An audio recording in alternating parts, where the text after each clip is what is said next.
Hi, so today I'm going to talk about dry eye, and in particular I'm going to go over some internet resources that I think are really useful. They give a good explanation, they give plenty of detail, because dry eye is quite a large umbrella. It's quite complex. You can have dry eye for any number of reasons. It could be medication, it could be certain conditions you got, like asthma or autoimmune diseases, some of the things you can do about it.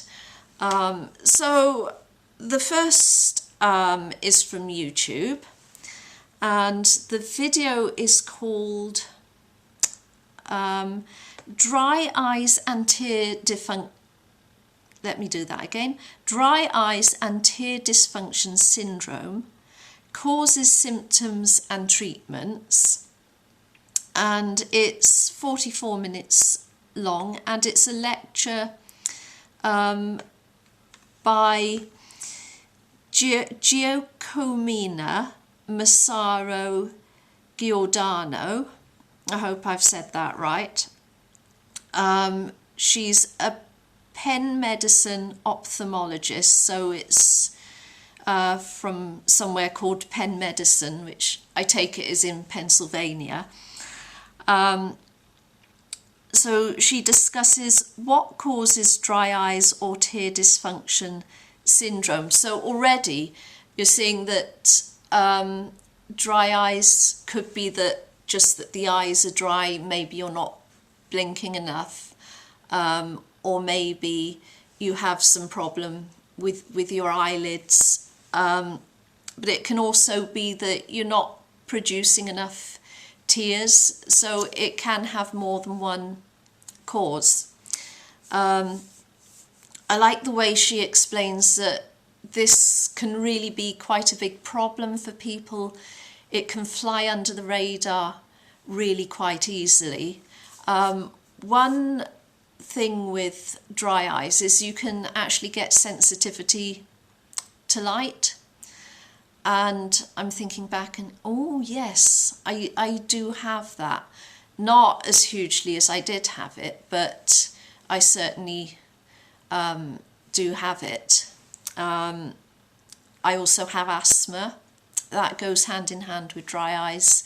I've personally been diagnosed, I wouldn't say diagnosed, but it has been noted at a couple of eye tests that I have dry eyes. And I know once I did have kind of like a colour put into my eyes just to look at the surface of the eye, and looking back, I believe that was actually a test to see if I had dry eyes, and it did pick up dryness in the eye. I mean, that was about 20 years ago, but that was when we knew a lot less, and that was, I was just sent home with some eye drops to see if it would make a difference, and it helped a bit, but not really too much. But that was before I had hyperopia diagnosed, on top of the convergence insufficiency,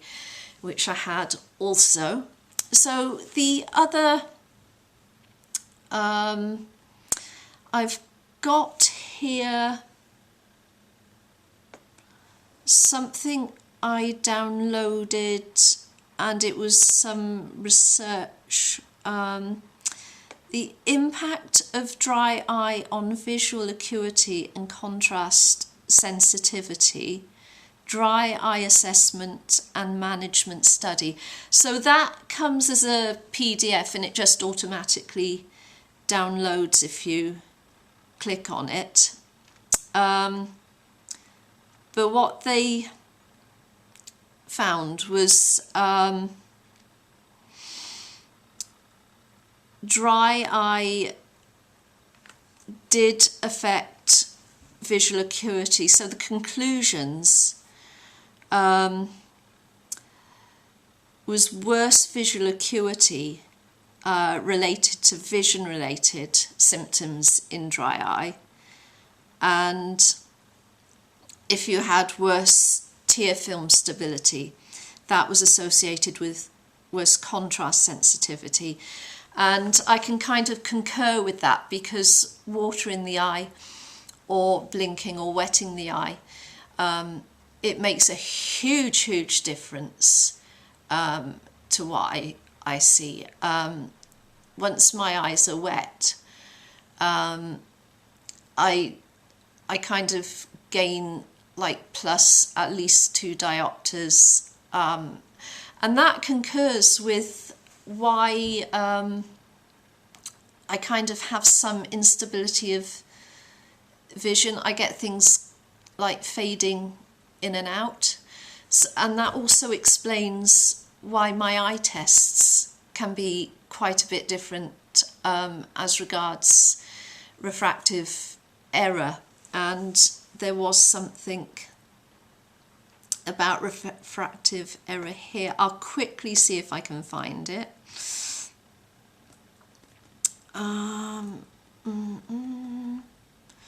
Okay, it is actually quite a long document, but the nice thing about it is it's reasonably large print, so for anyone who has sensitive eyes, this is nice to read. So the other one and the final one that I came across, it was in Ophthalmology, Optometry Times, in the ophthalmology section. It's called Diagnosis and Overlooking Asymptomatic Patients with Dry Eye. And that kind of made a lot of sense to me, because I've been told, oh, your eyes are a bit dry, and nothing more has been made of it. And I know my eyes tend to be, a little bit on the dry side, but I've not really treated it as that significant. For me, the hyperopia and the convergence insufficiency, are more significant. And then I'm thinking, hold on, maybe I should treat it as just as important, because it may be having just as much an effect as the other two conditions. And what I like about this, now there is a video from an Erik Donnenfeld, MD, and what it is, it's an interview really between Margarita MacDonald and Erik Donnenfeld, and they're both MDs. So he's talking about dry eye, and he says that it's important to listen to the patient. And I got to say, opticians, ophthalmists, optometrists, anyone out there who sees this video, this is where a lot of people fall down.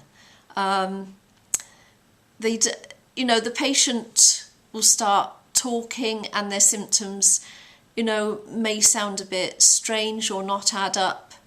And if it doesn't concur with the tick box of conditions that you're thinking about, then the patient is too easily dismissed, and that shouldn't be happening.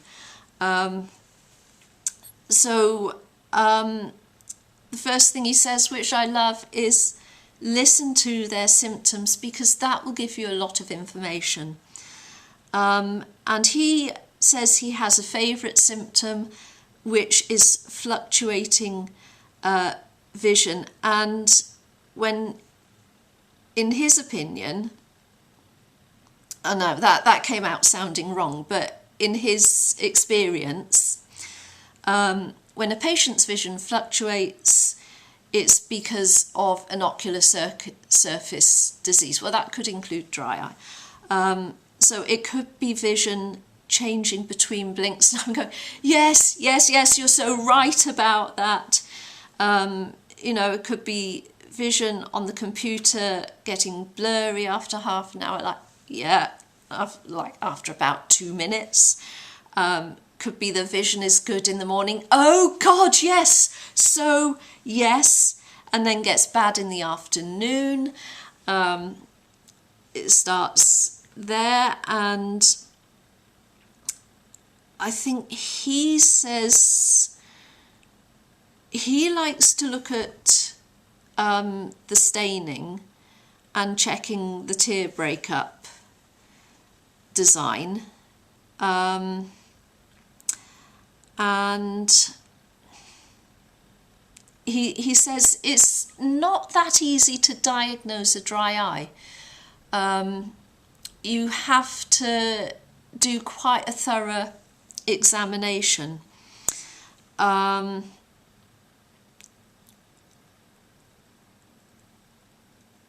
And you have to, I'm just trying to see,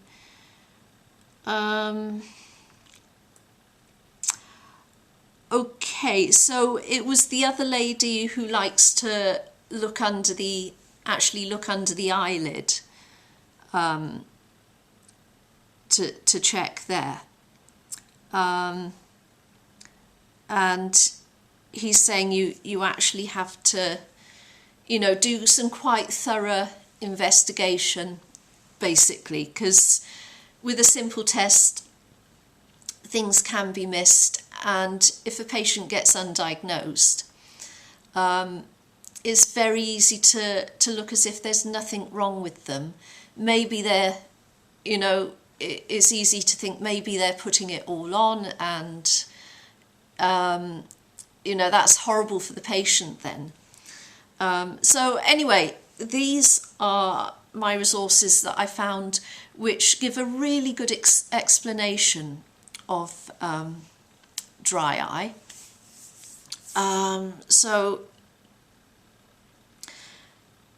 yeah, I mean, I'll certainly be taking some of that stuff on board, and I think it's worth, you know, it's been mentioned for me a couple of times, but it was only a mention, so maybe thinking about getting a bit more thorough test just to see what there is. For a lot of people, lifestyle changes can really, really help.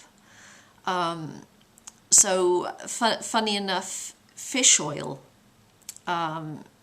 actually helps restore the what's in the tears, and looking at things like, do you have central heating in the house? And when you're looking at the computer, as I'm doing now, looking downwards, so that you can lower your eyelids a bit, that helps keep your eyes a bit wetter. And I've kind of realised that when my posture changes, like if I'm standing up straighter, often I automatically lower my eyelids, and that might be, so I'm wetting the eyes a bit, and that might well be why I suddenly see clearer. There's always been some sort of connection with posture, so the fact that the eyelids are moving in sync, that actually does make sense.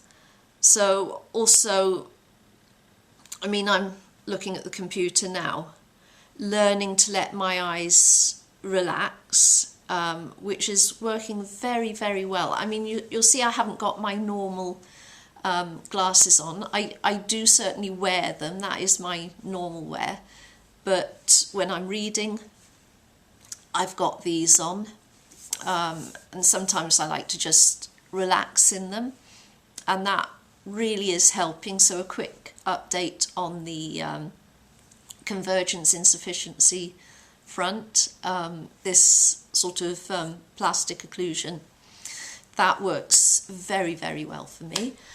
Yeah, so that is it for this video. Hope to update you soon. Thank you for everyone who's posted a comment.